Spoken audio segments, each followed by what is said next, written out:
Hello, everyone, and thanks so much for joining us on Upon Further Review with B-Marsh and Michael, presented as always by WinBet alongside my partner, Brandon Marshall. I am Michael Spencer.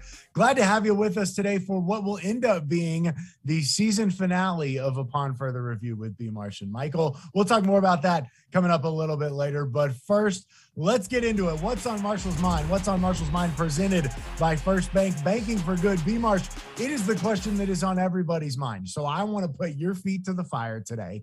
Should Vic Fangio be back next year, and will Vic Fangio be back next year? Because I think those are two separate questions. Absolutely, man. I think he should be back next year. I think they almost bring him back on like, okay, we're going to bring you back, but you have to find a new offensive coordinator. Yeah. Okay. We need you to find a new offensive coordinator. We need you to go ahead and figure that whole thing out, because we want to give you one more year. But if you don't find somebody that's competent enough to fix this offense, then I say at that point, it's like, okay, now he's on shaky ground. Now, he's still on shaky ground, but I think he deserves one more year, especially what he does with the defense and how competitive the team has been all year. This has been his best season as a coach. He's just really just one player away, in my opinion, and probably everybody's opinion. We have a quarterback. It's a different ball game. So I think he'll be back, and I think he should be back. Best case scenario for Vic Fangio is they get somebody who he can just say, take care of the offense, take care of that side of the football. I'm not even going to worry about it. Right? I mean, and we've seen that across the league. There are teams that do that. The Chiefs come to mind with Steve Spagnuolo running the defense, and Andy Reid really just cares about the offense. And I think that would be a great, great situation for Vic, because he doesn't want to give up the defensive play calling duties. I think that this team is responding to him and they're playing hard. It's not a situation like we've seen in the past where they have quit on him, because that becomes obvious. I think that they're still playing hard. I'm with you. I think that they can bring him back, say, fire Pat Shurmur, fire Tom McMahon. Now, is he willing to do those things? I don't know, because he hasn't been willing to make changes during the season, right, which I think has led them to this point, and part of the reason why he is still in flux in this situation. But I could totally see a situation in which Vic Fangio returns next year. And I honestly, Brandon, I think that might be best for the franchise. I really do, because you look at what has happened since Gary Kubiak left. They have not had stability in that building from the top down, from the ownership situation to the head coach. And now all of a sudden, if you can bring Vic Fangio back for a fourth year, it might be in the best interest of the franchise. I think it is in the best interest of the franchise. Yeah, no, I agree. I mean, it's the continuity hasn't been there. And still it won't be there as far as offensive coordinator goes. As far as offensive coordinator goes, because they had one 2 years ago. Now they have Shurmur, now they have somebody else, but they have to find somebody who could bring this offense up to speed with the rest of the NFL. They need somebody who can bring it up to speed. Somebody that could use our weapons. We have a lot of weapons. We have 2 really good running backs. We have 3 or 4 really good wide receivers. We have playmakers, right? So we need somebody who knows how to get those guys the football.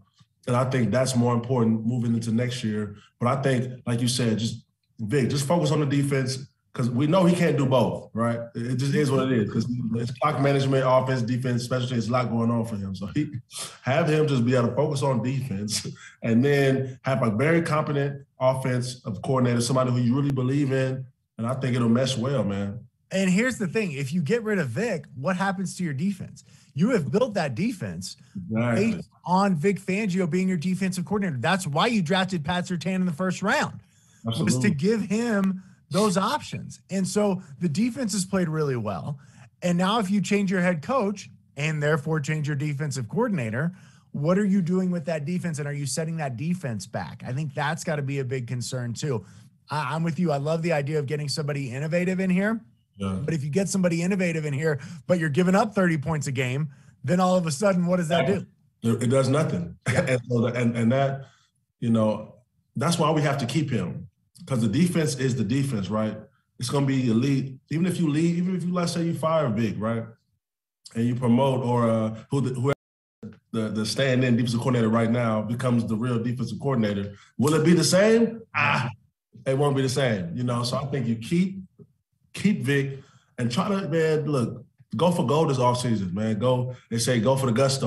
Go ahead and just throw all the money or draft picks out at one or two particular guys that could change the whole franchise around. We're gonna talk a little bit more about that a little bit later in the show. B-Marsh, obviously you're playing through some stuff today. Appreciate you showing up and fighting the good fight. Speaking of playing through some stuff, Drew Lock gets hurt in the quarter of Sunday's game against the Chargers. Goes in, gets a shot, comes back out. Brandon, I'm not saying he should be the starter next year, right? I want to be clear on that, but I think that you have to admit that you've been pretty impressed with Drew Lock and what we have seen. I don't want to put words out, but I've been pretty impressed with what we have seen from Drew Lock in these last 2 games. He's got a 70% completion percentage. He's thrown for 398 yards, only 1 touchdown, which isn't great. I think he still needs to work on third downs. I think some of that is the play calling. I think there's obviously situations with goal to go situations in which they were 1 for 3 against the Chargers on Sunday. That has to get better, but no turnovers. I think Drew Lock is making a case that he can come back next year. Yeah. Under the provision that he's got to get better as a backup. Yeah. I don't think he's proved that he can be a starter. I'm not willing to go there yet, but I think that if you were ready to give up on Drew Lock, he's making the case to say, hey, hold up, don't give up on me yet, because he has shown improvement in my mind in the last 2 games in which he has been the starter, that he can be something in this league. Yeah, I mean, he definitely has shown improvement. You know, I mean, he's played well the last 2 games, and you know, nobody can really deny it. Is it well enough to say, oh yeah, you know what, this guy's going to be the guy going in next year? No, it's not well enough. No, I think even we haven't beat the Chiefs since 2015, right? So even if he goes out and beats the Chiefs, and I think they're going to play their starters because they're trying to play for the #1 seed. They're going to play their starters. There's no way in hell they're beating the Chiefs on Saturday. At all. But he goes, throws for 300 yards, 3 touchdowns. Nah. See, look, I'm not a believer. Okay, even if he does that, cool, bring him back. But you still got to try to go get the big dogs if you can. Yes. Oh no, absolutely. If you can't get a big dog, okay, now we got to say, okay, what's our contingency plan? We got Teddy, we got Drew. You know, those guys can still be, you know, maybe compete again. I don't know, but you know, Drew has played well. You know, I still always take it with a grain of salt because I kind of look at him sideways. Well, okay, that was a nice throw, but I look at him sideways. What is he gonna do next play? You know, so. Well, is that because you're worried about him making the big mistake? Yeah. Yeah. I think he's got that, like, that's always on the back of, I don't know if it's always on the back of his mind, but it's always on the back of everybody else's mind in terms of, okay, when is the big mistake coming? And to be fair, I think it was Derwin James who just dropped an interception in that game. Oh, he dropped 2, didn't he? Yeah. Right. And so I think that but with Drew Lock, he's given you a glimpse of hope that he can at least be something in this league. I don't think it's a starter yet. I don't think we're willing to go there because at the end of the day, he still hasn't won any games, and that's what's most important out of your starting quarterback. But I do think that there's a situation where Broncos can now bring him back. He has got to get better as a backup because he was not good in a backup role, and you cannot just be a starting quarterback if you're Drew Lock. You've proven that that's not who you are right now. So you've got to be ready to be a backup, and whatever's going on during the week, you got to prepare better when you're in those situations because he did not do a good enough job this season coming in as a backup quarterback. But that being said, I've still been impressed with what I've seen over the last 2 weeks, and it gives me a glimmer of hope that there might be something there in terms of his future in the NFL. Because Brandon, think back a couple of weeks ago, we were worried about whether or not this guy was going to have a job point blank anywhere. Period. So is Teddy Bridgewater, this is last year on the deal? This is his last year. He's a free agent. So, there was a report earlier this year that he's going to want $25 million a year. So I'm curious to see like how they manage that, right? So like they go after the Aaron Rodgers or the Russell Wilsons of the world, but it's like, okay, just in case we gotta still talk to Teddy and make sure we can, or do you just let Teddy go? No matter what, we'll have Drew Lock and then try to go get somebody else. Well, here's the thing. Nobody's beating down the door to sign up Teddy Bridgewater. Yeah. Right? So you can slow play that. And you can attempt to get some deals together for Wilson, for Rodgers. Maybe there's somebody else out there who all of a sudden becomes available on the market. Deshaun Watson, man, I think we should. Don't give up on Deshaun Watson. I think he will be amazing in Denver. Don't give up on Deshaun. The off the field stuff is the only reason why they've given up on him so far. Oh, yeah, for sure. And I get that's alarming 100%. You can't condone any of that, but until he's proven guilty, yeah, I think he should still be on the floor. I think in this offseason, he's going to be a hot ticket. So all of a sudden, I think what you do is swing at those guys first. If you miss on all those guys, then you look at the draft. And there's probably nobody in the draft that you really love in terms of a guy who can come in and be your starter from day one. But there might be a guy who you can draft and develop and maybe be your future of the franchise. So then you go back to Teddy and say, hey, do you want to come back and have another bridge year? And all of a sudden you've got Teddy and Drew and the rookie. Mm-hmm. I think you'd be okay with that. I don't think it's great. I think that's why it's the last on the list. But I think that's a scenario. If I'm Teddy and the Saints come calling, you're going back to New Orleans. Yeah, absolutely, man. Yeah. First of all, what Sean Payton has done, think about what Sean Payton has done with the Saints. Mm-hmm. Right? Having no quarterback essentially, and they're still in the playoff hunt. Yeah. They're like 8-8 right now. This is unheard of. And I'm like, I can't believe they're still winning. Their defense is crazy elite. Mm-hmm. Sean Payton is a great coach. Okay, they don't have Michael Thomas at all, but they're still competing. They're still competitive. So if they call him and say, look, Teddy, we need you back. I mean, that's why I would go. I have a hard time seeing Teddy Bridgewater back in Denver. I really do. I do as well. Even though he's led us to the most successful season we've had in a while. Mm-hmm. It's tough to see because at the end of the day, they're gonna lean on. They'll say, you know what, we're gonna go for gold. Let's try to get some guys. If not, then we'll just have Drew Lock to fall back on. Well, and you're a guy, Brandon, like you went through some ups and downs kind of with the fan base, right? Mm-hmm. Teddy has had no ups. Teddy has had no highs with this fan base. He came in and the fan base has disliked him from the get-go. They didn't want him to win the starting quarterback job. They've been rooting for him to lose the quarterback job ever since he got it. How much does that factor in? I mean, Teddy's a guy who says he doesn't listen to a lot of stuff. He doesn't watch any TV, only Netflix, whatever. But don't you think Teddy knows? And don't you want to go somewhere where you're at least like respected as a human being? And I don't know that he is right now. Yeah, I mean, because look, when the fan base is preying on your downfall, okay, that's exactly what it's been. When the Broncos went 4-0, they reluctantly was like, oh, okay, yay, Teddy. They were reluctantly though. They didn't want to give him his props or say, okay, Teddy's none of that. So I think if I'm Teddy, how much do I weigh the fan base into the equation? Not a lot. I think it's more so the organization support. Like, do I feel supported by the owner and by the GM and by the head coach? Do I feel supported by these guys? Do I feel secure in my spot? Do I feel like they truly want me? At that point, okay, cool. I got to weigh my options then. I know what they think of me in New Orleans or what they think of me in Carolina, for example. But if I feel home, it's like that home feeling. When I was in Denver, I felt at home. When I was one of my recruiting visits in college, I visited Colorado State, University of Nevada, and when I went to Reno, I felt like, this feels like home, right? And then everything worked out. So I think Teddy got to just weigh that, But at the end of the day, Teddy gonna have his fair shot to go wherever he can, wherever he wants. Whoever's gonna pay him the most, why not? Will the Broncos bring it back? I mean, that's yet to be seen. At the end of the day, that's what the love is all about, right? It's what the paycheck says. At the end of the day. For calling a spade here. Whoever pays him the most, he's going to go there. It's a business, I mean, whoever going to pay him the most, and, obviously you want to weigh into the best situation, but, money talks. So if they give me this amount of guarantee, that they clearly believe in me. Yeah. Well, it's going to be a fun offseason. There is no doubt about that. We got to take a quick timeout. When we come back, what other priorities do the Broncos have this offseason? What other positions should they target in the free agency market and in the draft? All that and more coming up next right here on Upon Further Review with B-Marsh and Michael, presented by WynnBET.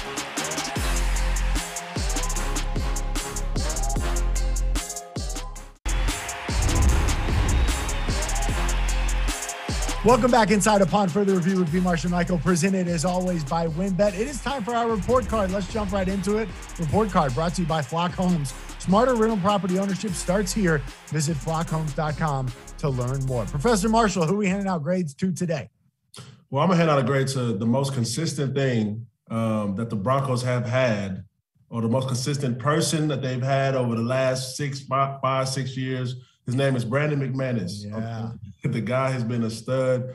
Obviously every kicker misses field goals at times, but he has been the most consistent thing this Broncos have had since, 2016. The guy has been stellar. He made a 61-yard field goal. I was impressed. It wasn't an altitude, but the guy has a crazy leg. His leg is crazy. So if he would have kicked that in altitude, who knows what it would have been. Yeah. 61-yard field goal. It's more impressive the fact that it was at sea level in LA. Hats off. Do you remember when you guys were at the White House celebrating Super Bowl 50 and President Obama got up there and he was dishing jokes left and right. And he was like, the offensive firepower of this team, kicker Brandon Mcmanus. Little did he know that he was setting the stage for the next 6 years. And B-Mac has been that. Okay. He's been the offensive firepower for the last 5 years. He's taken it, but he shouldered it, with all the stress and all the disappointment that, we've had. But look, the guy, maybe he'll be a career Bronco. He might deserve that. So, Brandon Mcmanus, hats off to you, my man. Yeah, we're giving B-Mac an A for his performance against the Chargers. I'm going to give a B to Noah Fant. I thought he was really good. 6 receptions, 92 yards, had that big play where he had a ton of yards after the catch. I really liked what he brought to the table. Obviously had a touchdown grab as well. I'm only going B because I just want it more consistently. And I know Noah wants that too. And I hope that will come in the years to come. I think that the Broncos pick up his 5th year option this offseason. And then what, right? What happens with Noah Fant? I think that he has been inconsistent at times, but when he is good, Brandon, he is really good. So I'm going to give him a B for his performance the other day against the Chargers. Yeah, I think they drafted him and he ran a 4.4, right? And they think maybe he could be a Darren Waller type, George Kittle, Travis Kelce. Those guys are in the league their own, right? Yeah. Fant is good. Okay? He's a good tight end. I don't ever see him reaching that level though, and Noah, if you see this, take it as a challenge, take it as a challenge, man. I think he has to get his route running better. His quickness needs to be better. He has good straight line, but I think as far as his route, tree, how quick he is in and out of his breaks, that needs a little work. Maybe he needs to go to work with Jerry Judy's offseason because that guy is amazing at that.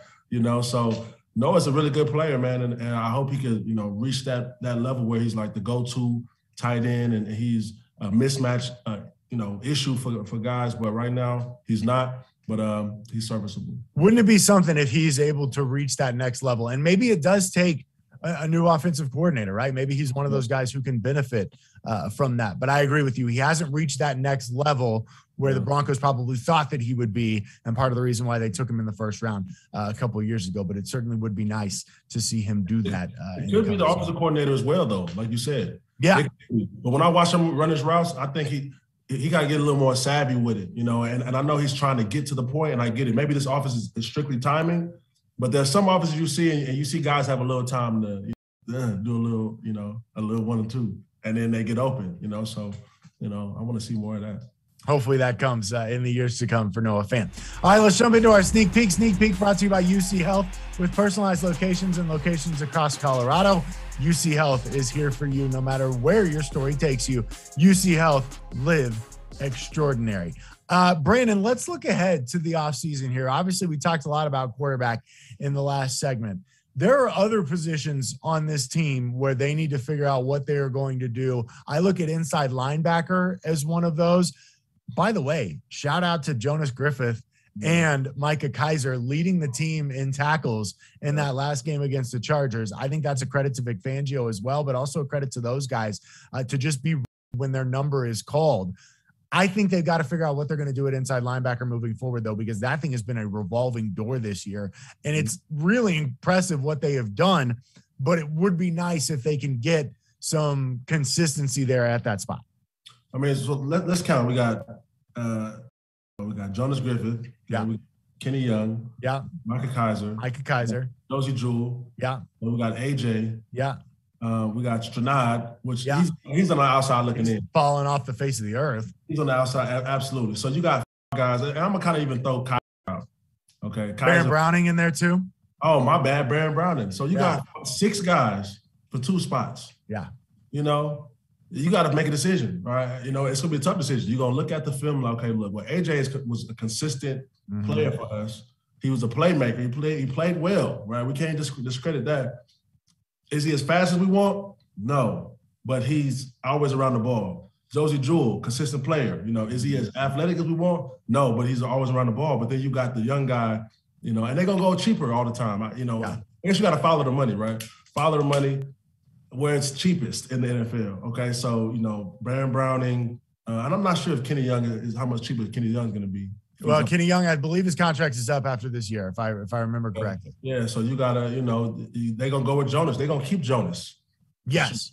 They're going to keep Jonas, and they're going to keep developing him. And so, you know, it's looking like the two big dogs and AJ and Josie might be on the outside looking in. I could see a situation where you got Baron Browning and Alexander Johnson as your starting linebackers, and then you're getting Jonas and maybe Micah Kaiser as your backups. Yeah. And then depending upon what happens with Kenny Young, I think they would love to bring back Kenny Young. I think Kenny Young and Baron Browning in those two spots would be really good. But what this year has proven is that you need multiple guys at that position. And it's also proven that Vic Fangio can coach the hell out of those inside linebackers and can have them ready to go, which is a credit to him and part of the reason why I think they should bring him back. I think they've also got to figure out what they're going to do at running back, Brandon, and how much Melvin Gordon is worth. And I think that if Melvin will take a haircut, they would love to run it back. I don't think Melvin's taking a haircut. Yeah. I mean, why would he? You know, because running the shelf life of running back is so short, right? Yeah. Value is the highest as it's ever going to be. It's going to just keep declining. I want to say before he got to Denver, maybe he had 1 or 2 1,000-yard seasons, and then he was close to 1,000 yards last year. Yeah, last year had 9-something. This year he has 8-something. So he's still a 1,000-yard back. Let's be real. He's still a 1,000-yard back. He's splitting carries. If he didn't split carries, he would have got 1,000 yards by himself. Easy. But at the end of the day, the NFL market doesn't look like that. Like, well, okay, he splits time, and trust me, I know, right? Like, well, he splits time. Well, he only plays this amount of percentage of the play. Okay, this is what he's worth. You know. So I say, go get his money as much as he can. Go get it. If the pay grade is not too crazy and you're comfortable in Denver, then stay. You know, because you have a two-headed monster. You know you're gonna, play well with. You're gonna be. I think no matter where he's go, he might not be the bell cow. Especially at this stage of his career. Yeah, because every team is trying to go to the two-back system. You know, I mean, I think it's truly what works best, unless you play for the Titans or the Colts. Right. But for the most part, I think I'm a believer in Melvin. You know how I feel about Melvin. I think he can be a bell cow. But will the rest of the league see him that? I don't know. And I think there's something to be said for Melvin. And if you stay here and extend the longevity of your career, because you are getting carries. And so it kind of comes down to what do you want, right? Like you want 1,000 yards on a bad team, or, Melvin said yesterday he thinks this team has Super Bowl talent. I don't know if I believe that, but if he honestly believes that, can you stay here, take less, and split carries with Javonte, extend your career? And then Denver's not a bad place to live. We all know that. And all of a sudden you're sitting here and maybe you're getting back into the postseason. Yeah. And I think that's not a bad deal either. It just depends on what his mindset is, what his goal is. Like, you know what? I got to keep getting as much money as I can because I never know when I'm going to be done. Or I'm going to chase the production. Right. And then that'll lead to money. If you get it. If you get it. That would kind of be a bet on yourself. And we've seen that work out. But we've seen that go the other way as well. The other position, Brandon, I think they need to solidify is right tackle. It's been a revolving door there for several years now. I would love to see them spend a draft pick on a tackle who can come in and kind of solidify that spot on the offensive line. Yeah, I mean it's been a roller coaster at right tackle for the Denver Broncos for a while. To be real, for a while, They brought in Juwan J. They thought that was the answer. Yeah. He was a good player. It's just some unfortunate things happen to him, And I hope he picks it up right up where he left off. And I think he's in Baltimore. And I hope he does well, right? Broncos, still has to solve their issue. They got to find it, whether they try to go via free agency again, or if they just believe in Peyton and say, you know what, go find us a right tackle, whether it be the first round or the second round or whatever. Go find us one because we're in need of some there. And I would actually go towards the draft, to be honest with you. Yeah, I would too. I would too. But if if you get a big dog like Aaron Rodgers, then, maybe I go get one in free agency, because then you have more leverage. Like, yo, we got Aaron Rodgers. Do you want to protect for Aaron Rodgers? You want to protect for Baker Mayfield? Right. Look at you just throwing Baker Mayfield under the decide. It wouldn't be a podcast if Brandon didn't take a shot at Baker Mayfield. I love that. We're actually going to talk more about Baker Mayfield when we come back. We will take a look around the league, tell you which teams surprised us this season, which teams disappointed us this year, and which teams are best positioned to make a run at the Super Bowl. Wildcard weekend is going to be wild. We will talk about that and more next, right here on Upon Further Review with B-Marsh and Michael, presented by WinBet.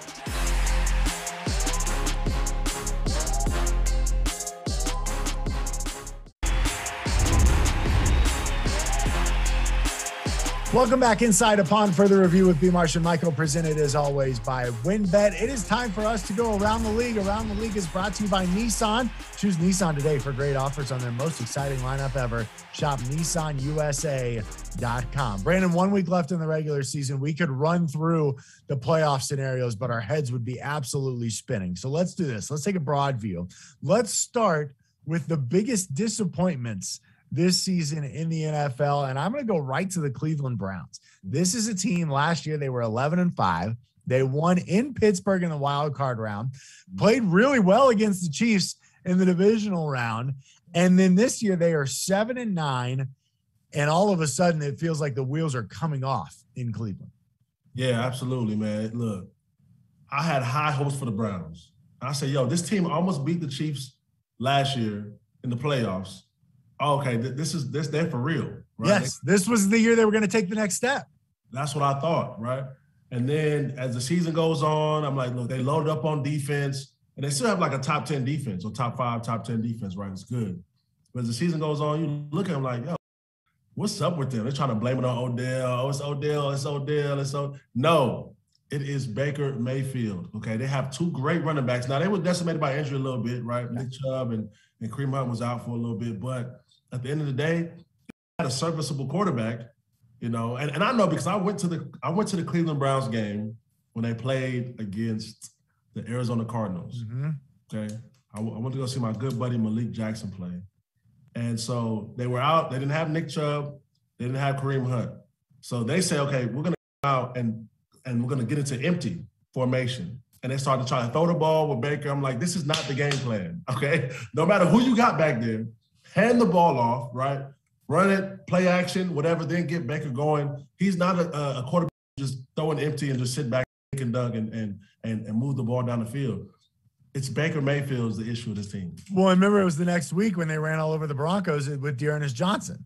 Yes. Yeah. Exactly. Now let me ask you this. I'm not saying that Baker Mayfield is all world. I'm not saying that he's going to be in Canton one day. Right. However, if you're Cleveland, don't you have to be careful what you wish for here? Because isn't the devil you know better than the devil you don't? And that same Baker Mayfield, who they didn't use properly in that game against Arizona, is the same guy that led them to an 11-5 record just a season ago in the regular season.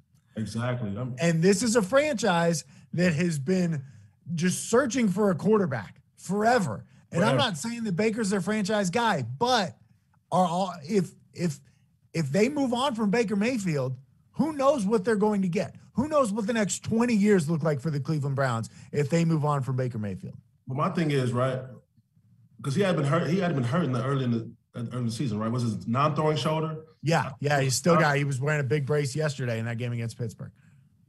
I'm not a quarterback or a pitcher or whatever, you know what I'm saying? I know there's quarterbacks that have hurt the non-throwing shoulder and been more effective than Baker, okay? So last year, I guess you got to figure out, right? I guess you got to sit down, right, as a board or as a coaching staff or whatever and say, okay, who is he? Is he last year? Was last year the anomaly, right? Or is this year the anomaly, right? Where he's like, well, you know what? That's not really him this year. Maybe next year he'll be better. Which one is he?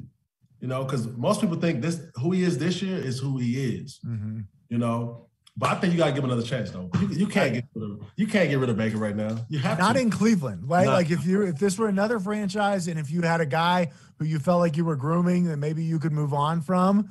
But I think you got to be really careful, especially if you're the Cleveland Browns, because nobody's you in free agency.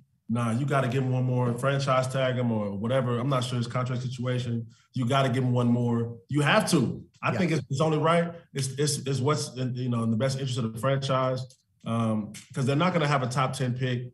I don't think so. It'll probably be maybe top 13, 15. I'm not really sure. They'll probably be competing with the Broncos as far as like what? Draft Yeah. As far as pick standing, but I'm with you. Mike. You got to give him one more. Yeah, and then you got to set him up to succeed. You got to continue to run the football with those backs and build that offensive line and build that defense and hope that Baker turns out to be the guy who he was last year and not who he was this year. The other disappointment for me on the other side of the NFC has been the Seahawks. Yeah. I mean, 6-10 this year, the first losing season in Russell Wilson's history as the quarterback of that franchise. They were 12-4 last year, 11-5 the year before that, 10-6 in 2018. So it was like this was a team that was moving up, and then they just came crashing back down to earth. Defense is trash. Yes. The defense is bad.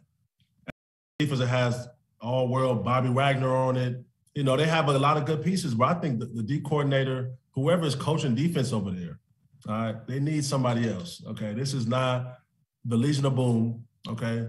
They don't have Gus Bradley anymore. They don't have, didn't they have Dan Quinn at one point? I think. I think he was there, before Atlanta. Yeah, they don't have those guys anymore, right? So whoever's trying to run this, they're still trying to do this cover 3 thing. I get it, right? Cover 3 has been successful for them, but that's when they had great pass rushers. They had great corners to lean on. They had the defense was monsters. We saw in the Super Bowl 48. They hurted us. Now, it's crazy to hear. I saw Bobby Wagner say something about, if this is my last, Seattle or whatever. I'm like, what? He should be a career Seahawk, okay? So should Russell Wilson. But they're talking about they might blow up the thing. Pete Carroll may be out. I'm like, yo, this is OD. This is a lot. It's a lot to take care of because it's just 1 year. I think the Seahawks will bounce back, but that was probably the biggest disappointment in the NFC. Yeah, I don't know that they're bouncing back because Bobby's out there talking about it might be his last year. Russell Wilson then comes out and is like, I know Bobby said that, and if it is my last year here, blah, blah, blah. And they're like, whoa, nobody asked you if it was your last year. You know what I mean? Like, he's just offering that up. I think Pete Carroll, I think Pete Carroll probably needs to head off into retirement. I know he doesn't want to go out this way, but yeah, I think some major should have 2 Super Bowls. Yeah. It'll probably haunt him for the rest of his life, and it should. Yes. Okay. I hope you have dreams about Marshawn. I was so pissed off when I seen that. And we all hated the Patriots at the time. Right. Okay, cool, they're going to lose. And to see that, oh, my. I'm still pissed off about that. I love that. Who's been your biggest surprise in the NFL this season? I'm going to go with the Cincinnati Bengals. Yeah.